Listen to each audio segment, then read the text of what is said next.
सबैलाई नमस्ते।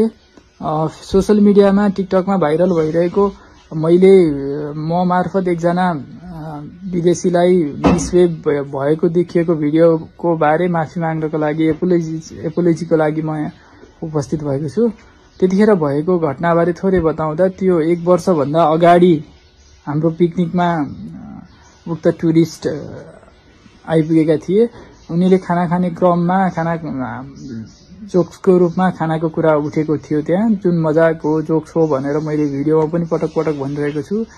र त्यो पिकनिकको परिस्थितिले गर्दा त्यसपछि उसले भिडियो खिचिरहेको कुरालाई भिडियो चाहिँ नखिच्दिनु, भिडियो खिच्नुभन्दा अगाडि त कम्तीमा सोधिदिनु भनेर कन्सेन्ट लिइदिनु, मलाई भिडियो खिचेको मन परेन भनेर मैले उसलाई बताउन खोजेको हो। अब त्यो परिस्थितिले गर्दा त्यहाँ अलिकति रुड भएको देखिएको रहेछ। मेरो रुड हुने अथवा उसलाई थर्काउने भन्ने कुनै नियत थिएन, उसलाई त्यस्तो परेको रहेछ। त्यसको लागि I deeply apologize for that. म त्यसको लागि एकदमै माफी चाहन्छु। मेरो इन्टेन्सन त्यो थिएन। खालि भिडियो चाहिँ कन्सेन्ट नलिकन खिच्नु ठिक होइन भन्ने थियो। तर त्यो पिकनिकको माहौल परिस्थितिले गर्दा अलिकति रुड भएको देखिएको रहेछ, चर्को भएको देखिएको रहेछ। कुनै घुम्न आएको विदेशी पाहुनालाई